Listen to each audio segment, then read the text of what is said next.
Video போட நேரமாயிடுச்சு, வாங்க தாவ போலாம். ஆமா, வீடியோ போடணும்ல.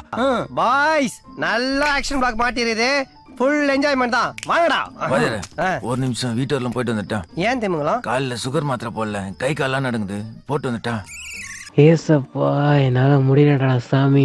இதுக்குதான் 11 மணிக்கே ஆரம்பிக்கணும்னு சொன்னேன். சுகர் வந்தவன், பைல்ஸ் வந்தவன், பக்கவாதம் வந்தவன்லாம் எனக்கு அடியாளு. இவங்களை வச்சு நான் சண்டை செய்யணும். 11 மணிக்கு ஆரம்பிக்கிறோமோ 12 மணிக்கு ஆரம்பிக்கிறோமோ பேச போறது ஒரு பெரிய மனுஷனை பத்தி. அப்படி இருக்கிறப்ப இந்த மாதிரி நேரங்காலம் கிளம்ப 4 நட்சத்திரம் எல்லாத்தையும் பார்த்துதாப்பா பண்ணணும். இதெல்லாம் எதுக்காக சொல்றேன்? அதுக்காக சொல்றேன்.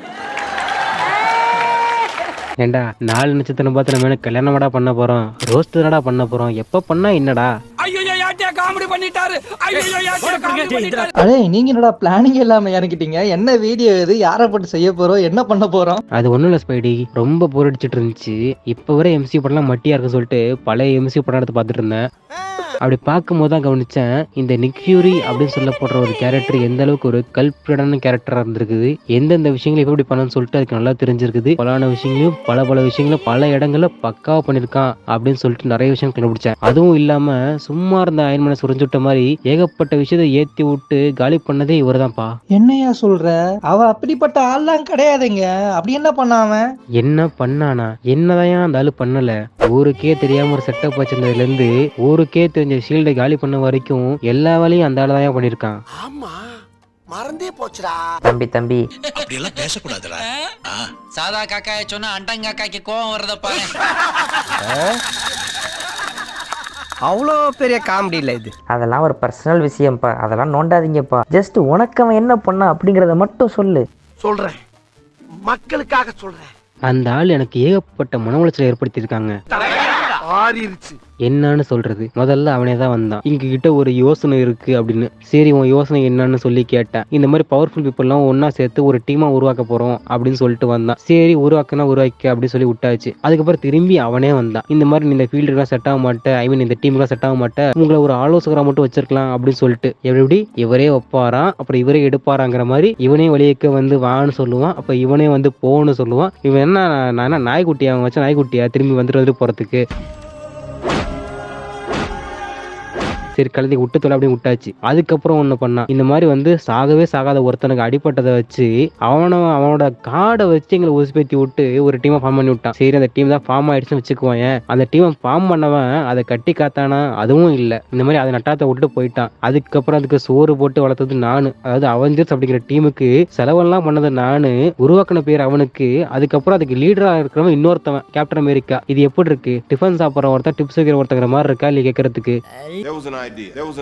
இந்த வார்த்தையில தான் நான் விழுந்துட்டேன். இதையும் தாண்டி ஏகப்பட்ட வேலைகள்லாம் இருக்குது. இந்த உசுப்பத்தி உடம்ப ரணகலம் ஆக்கிடுவாங்கன்னு சொல்ல தெரியுமா? இந்த உசுப்பத்தில மொத ஆளே இவன் தான். யார் இடத்துல எல்லாத்தையும் அழகா கவுத்து விட்டு போயிட்டே இருப்பாப்ல. கமல் மாதிரி அடிக்கடி கெட்டப்பா மாறுற. அதெல்லாம் ஒண்ணு இல்ல பாஸ். பாஸ் எனக்கு பணம் ஒரு 50,000 வேணும். இதுக்கு 50,000 ரூபாய் பணம் கேட்கிற ராஜா நீ? சிங்கப்பூர்ல ஒரு முருகன் கோயில் இருக்கு. சிங்கப்பூர் முருகனா? என்ன பண்ண போற நீ அங்க? அங்க போய் There was an idea called the Avengers Initiative. ஏண்டா டேய்? The Avengers Initiative. போய் சொல்லி என்கிட்ட பணத்தை புடிங்கிட்டியாடா? டேய் என்னுடைய செயின் தானடா இப்படி மாறி இருக்குது. மன்னிச்சிருங்க பாஸ், பணத்து மேல ஆசைப்பட்டு உங்களுக்கு துரோகம் பண்ணிட்டேன். நீ என்ன துரோகம் பண்ணாலும் நான் அவனை மன்னிச்சுப்பேன். ஆனா இந்த கார்ட்ஸ் எல்லாம் ஃபில் கோட்ஸனுடைய கோட்ல இருந்தது. அவர் கடைசி வரைக்கும் உங்ககிட்ட ஆட்டோகிராஃப் வாங்கவே இல்லை. குட்டியாடா ஒரு பீலா, அத மட்டும் என்னால மன்னிக்கவே முடியாதுடா. Comedy time.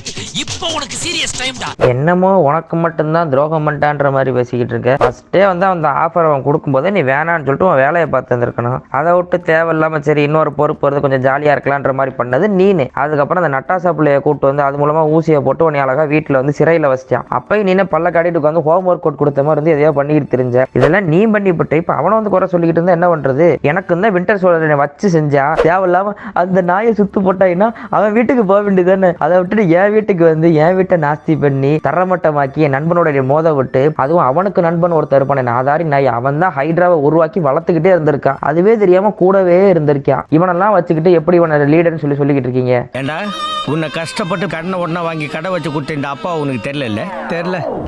திரும்பி நீராருமா? நீ பிறக்கணுங்கிறதுக்கோசரம் எல்லா சாமியும் வேண்டின்னு மண் சோறு துண்ணு முட்டி போட்டு நடந்து உனக்கோசரமே கோயில அழிஞ்சுங்கட்ட இந்த லோகநாதன் உனக்கு தெரியல? அவனை யாரா லீடர்னு சொன்னது? அவனே தான் லீடர்னு சொல்லிட்டு இருக்கான்.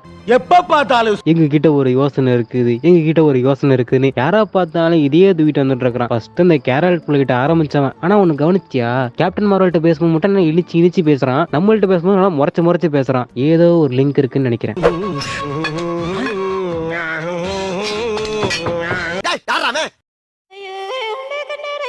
Excuse me, miss. அந்த இது வேற எதுவும் இல்ல, பொம்பளை சோக்கு வேற எதுவும் இல்ல. சூத்த மூடிட்டு இருக்க மாட்டேடா.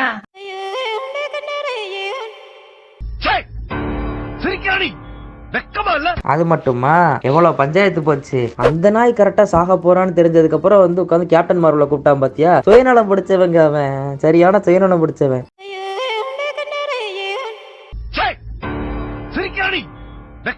எனக்கு தெரிஞ்சு நிக் ஃபியூரி பண்ண பெரிய தப்புல என்னன்னு சொன்னா வந்த வில்லன் எல்லாரையுமே அண்டர் எஸ்டிமேட் பண்ணது. முக்கியமா அவன் லோக்கியை அண்டர் எஸ்டிமேட் பண்ணது கூட பரவாயில்ல, ஏன்னா அவனுக்கு அவனை பத்தி தெரியாது அப்படின்னு சொல்லி வச்சுக்கலாம். ஆனா அல்ட்ரானை உருவாக்குனது வந்து நம்ம என்னமோ வந்து அயன்மேன் வந்து பண்ணாரு, டோனி ஸ்டார்க் தான் பண்ணாரு அப்படின்ற மாதிரி இது பண்ணிட்டு இருப்போம். ஆனா அந்த ஸ்கெப்டரை பத்தின அத்தனை டீடைல்ஸும் டோனி ஸ்டார்க்கு கொடுத்ததே நிக் ஃபியூரி தான். அவன் மட்டும் ஒழுங்கா தம்பி கொஞ்சம் கான்பிடென்சியல், அப்புறமா இந்த வேலைகளை பாத்துக்கலாம் அப்படின்னு சொல்லியிருந்தான்னு சொல்லி சொன்னா இவ்வளவு பெரிய பஞ்சாயத்தே வந்திருக்காது. வண்டி கடை என் பக்கத்து இருப்ப, நான் அவன் கொடுத்த இன்ஃபர்மேஷனை வச்சு நான் உருவாக்குனது இருக்கட்டும். ஆனா அவங்க தரப்புல அதுக்கு முன்னாடி ஏகப்பட்ட வெப்பன்ஸ் அதை வச்சு உருவாக்க ட்ரை பண்ணிட்டு இருந்தாங்க. நான் அதை கண்டுபிடிச்சு அப்படியே இப்படி பண்ணிட்டு ஒரு இன்ஃபர்மேஷன் கேதர் பண்ணிட்டு இந்த உலகத்தை சுற்றி ஒரு பாதுகாப்பு வளையத்தை உருவாக்கலாம் அப்படின்னு சொல்லிட்டு ஒரு அல்ட்ரான உருவாக்குனேன். அது வேற மாதிரி மாறி போச்சு. சரி இதெல்லாம் முடிஞ்சு போச்சுன்னு சொல்லிட்டு ஒரு ஓரமா ஒரு கிராமத்துல போயிட்டு பதுங்கியாச்சு. பதுங்கின இடத்துக்கும் வந்து இந்த ஆளு எங்களை ஊசிப்பத்தி விட்டு இருக்கிறான். அந்த வேலையை மட்டும் கரெக்டா இருந்தாலும் எப்படிதான் பாக்குறானே தெரியல, எப்படிதான் எனக்கு இன்ஃபர்மேஷன் கிடைக்குதுன்னே தெரியல. அங்கேயும் வந்து ஏகப்பட்ட விஷயங்களை பேசி எங்க மைண்ட் வாஷ் பிரெயின் வாஷ் எல்லாம் பண்ணி அழகா அங்கேருந்து கிளப்பி விட்டான். நாங்க அங்கேயே இருந்தாலும் இருந்திருப்போம், வேற ஒரு பிளான் பண்ணிருப்போம். அப்படியே கிளப்பி விட்டு சொக்கோவியா நகட்ஸ்க்கு இவன் தாண்டா அடித்தளம் போட்டது. உனக்கு நான் ஒன்று தான் சொல்லுவேன், எப்படி இப்போ நீ பேசின ஆடியோலேருந்து அந்த நாய் பேசின தனியாக கட் பண்ணி எடுக்க முடியாதோ அதே மாதிரி அயன்மேனோட வாழ்க்கையிலேருந்து நிக் ஃபியூரியை எடுக்கவே முடியாது. சரி, இப்போ முடிவா என்னதான் சொல்ல வரீங்க? இப்போ நிக் ஃபியூரி பண்ணது எல்லாமே பார்த்து அவன் வந்து ரொம்பவும் கொடூரமானவன் சொல்ல வரீங்களா, இல்ல அவன் ரொம்ப சுயநலவாதின்னு சொல்ல வரீங்களா? என்ன இளவையா சொல்ல வரீங்க? நீங்க இருங்க. சொல்ல வர்றதுக்கு இல்ல வரலாம் விட்டுரு. அவன் என்ன அப்படின்னா நான் மன்னிச்சிருவேன். ஆனா ஒன்னே மட்டும் என்னால மன்னிக்கவே முடியாது, மறக்கவும் முடியாது. பூனை பொறாண்டி கண்ணு போனதை ஏதோ போர்ல போன மாதிரி பில்டப் விட்டான் பாரு, அதெல்லாம் ஏத்துக்கவே முடியாது. Last time I trusted someone, I lost an eye. ஆனா ஒரு விஷயத்த கவனிச்சியா? நீ மட்டும் கிடையாது, உன் சிசிய புள்ளன்னு ஸ்பைடின்னு ஒருத்தர் சுத்திக்கிட்டு இருப்பானே அவனுமே மட்டியா தான் இருந்திருக்கான். நீயாச்சும் பரவாயில்ல, உன்கிட்ட வந்து நிக் ஃபியூரி பேசி உன்னை மண்டையை கிளவி அவெஞ்சர்ஸ்குள்ள கூட்டு வந்தான். இங்க ஒருத்தன் நிக் ஃபியூரியை பார்த்ததே கிடையாது. ஆனா வந்து ஃபார் ஃப்ரம் ஹோம்ல வந்து நிக் ஃபியூரி மாதிரி ஒருத்தன் டொபக்குன்னு வந்து நின்றதும் வந்து அவன் வந்து கேட்கிறான், யார் யார்கிட்ட இந்த விஷயத்த சொல்லியிருக்கு அப்படின்ற மாதிரி. கேட்டோன்னு இந்த லூஸ் பாட்டுக்கு வளருது, இவன் அவன் அவன் இவள் அப்படின்ற மாதிரி. எல்லாருக்கும் லைஃப் த்ரெட் ஆயிருச்சா? இந்த மாதிரி மட்டியெல்லாம் கூட வச்சுக்காதன்னு சொன்னா கேட்க மாட்டா. என்னத்த சொல்ல. சரவணா சரவணா நான்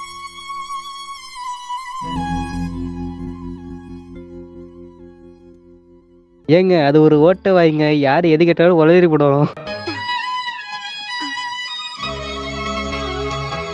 சாரி கடுங்கரா, நீயுமாடா?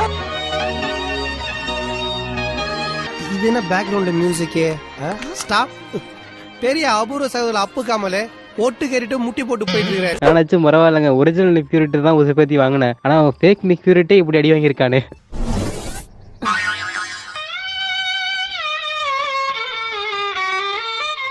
சார் மனசு உடைஞ்சிடாதீங்க. அடிங்க அடிங்க, எல்லாரும் போட்டு அடிங்க. கிச்சானாலே இழிச்சவன் தானே. பைடின்னு சொல்லிட்டு வந்த ஒரு பாவத்துக்கு இருக்கிற எல்லா விடியிலையும் போட்டு அடிக்கிறீங்கடா. அடிங்கடா, நானும் பாக்குறேன்டா எவ்வளவுதான் அடிப்பீங்கன்னு. அடிங்கடா பாக்குறேன்டா. என்ன சகோ இப்படி கேட்ட? எங்க அம்மா மேல சத்தியமா என்னது?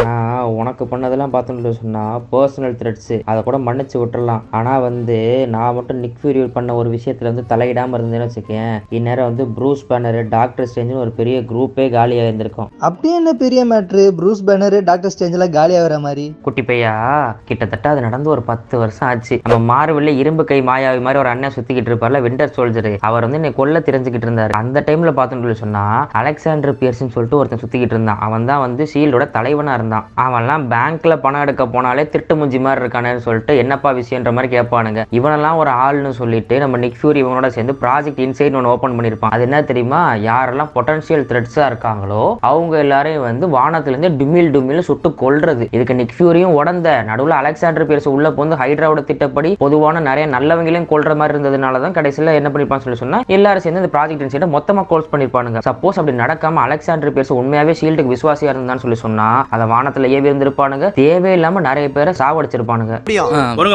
ஆனா இவ்வளோத்தையும் பண்ணிட்டு கடைசியா சாந்த சர்வமா என் சாவுக்கு வந்து என்ன பாரு, அதை மட்டும் மறக்கவே மாட்டேன்டா. அதுவும் இல்லாம அதுல வந்து உண்மையான நிக் ஃபியூரியா இல்ல ஸ்க்ரல்லான்னு கூட தெரியல. இவ எப்ப ஸ்க்ரல்லா இருக்கா எப்ப ஒரிஜினல் நிக் ஃபியூரியா இருக்கானே தெரியல. திடீர்னு வரான், திடீர்னு போறான், திடீர்னு ஸ்வாட்ல இருக்காங்கிறாங்க, திடீர்னு அங்க இருக்காங்கிறாங்க. என்னதான் பண்ணிட்டு இருக்கான் இவன், இவ என்ன பண்ண போறானே தெரியலையே.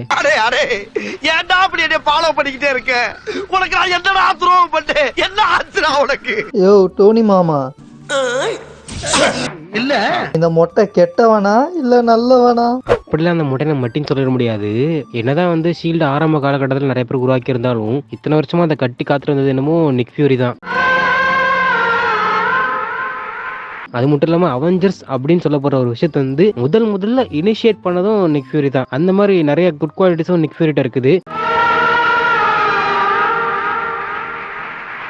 இன்னொரு மிகப்பெரிய விஷயம் என்னன்னா, நிக் ஃபியூரி மாதிரி ஒரு கிரேட்டஸ்ட் ஸ்பைய இந்த ஒரு யூனிவர்ஸ்ல எங்கேயும் பார்க்கவே முடியாது. அவரோட சீக்ரெட் மெயின்டெனன்ஸுக்கு வந்து நம்ம மிகப்பெரிய ஃபேன்னே சொல்லலாம். அந்த அளவுக்கு எல்லாத்தையும் அழகா சீக்ரெட்டா மெயின்டைன் பண்ணி வச்சிருப்பாரு, அவரோட பர்சனல் விஷயங்கள் முத கொண்டு.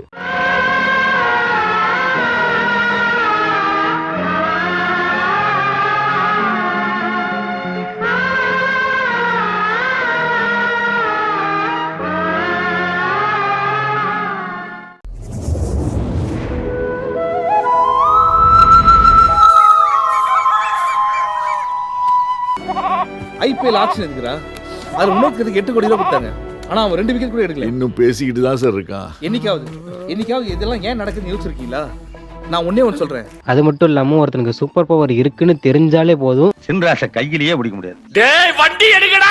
அவனை தூக்கி நீ இந்த டீம்ல போடு அந்த டீம்ல போடுன்னு சொல்லிட்டு அவனை வந்து அழகா ஒரு ஸ்பேஸ்குள்ள கொண்டு வந்து அவனை எந்த அளவுக்கு யூஸ் பண்ண முடியுமோ அந்த அளவுக்கு அழகா யூட்டிலைஸ் பண்ணி யூஸ் பண்ணிப்பாரு. அவனுக்கும் ஒரு growth கிடைச்சிரும். இந்த மாதிரி நிக் ஃபியூரி பத்தி சொல்லணும்னா சொல்றதுக்கு நிறைய குட் குவாலிட்டிஸும் இருக்குது. அதனால அந்த அளவுக்கு மட்டும் சொல்ல முடியாது. ஒரு நல்ல குட் பாய் தான் அந்த முட்டைவையா. தேங்க்ஸ் பா. ஆக்சுவலாக நம்மலாம் நிக் ஃபியூரி கிட்ட அவெஞ்சர்ஸ்லாம் மாட்டிக்கிட்டாங்கன்ற மாதிரி பேசிக்கிட்டு இருக்கோம். ஆனால் மார்வல் கிட்ட நிக் ஃபியூரி மாட்டிருந்தான்னு சொல்லி சொன்னால் அவன் கதையை யோசிச்சு பாரு. இப்போ இருக்கிற மார்வல் கிட்ட நம்ம MCU இருக்கானே, அழகா அப்படியே நிக் ஃபியூரியை பொண்ணா மாற்றி இருந்திருப்பான். என்ன ஆகுறது சொல்றது கேளு. There was an idea called the Avengers Initiative. டேய் ஆதி, உன்னை பத்தி எனக்கு நல்லா தெரியும். ரொம்ப பேசினா போலீஸுக்கு போக வேண்டியது வரும்.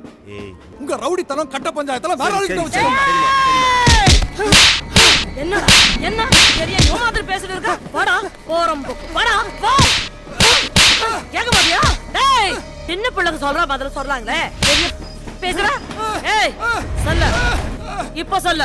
ஆமா வச்சுட்டாலும் அப்படியே குழுன்னு தான் இருக்கும் பாரு. ஆனா எனக்கு ஒரே ஒரு ஆசை தான், இப்போ உள்ள MCU போட்டு பொழந்து கட்டணும். அதுக்கு ஒரு நல்ல வீடியோவை செய்யணும். அதெல்லாம் நம்ம அப்புறமா பொழந்துக்கலாம். இப்போதைக்கு இந்த வீடியோவை முடிச்சுக்கலாம். அண்ட் இந்த வீடியோ உங்களுக்கு பிடிச்சிச்சுன்னா மறக்காம லைக் பண்ணுங்க, ஷேர் பண்ணுங்க, கமெண்ட் பண்ணுங்க. அண்ட் கூடவே காஸ்மோஸ் வீடியோஸ்க்கு சப்ஸ்கிரைப் பண்ணாதவங்க சப்ஸ்கிரைப் பண்ணுங்க. அண்ட் இத்துடன் உங்களிடம் விடைபெறுவது நான் உங்க டோனி சிவா. அண்ட் நான் உங்க ஃப்ரெண்ட்லி நெய்பர்ஹுட் ஸ்பைடி. நான் உங்க கேப்டன் அமெரிக்கா.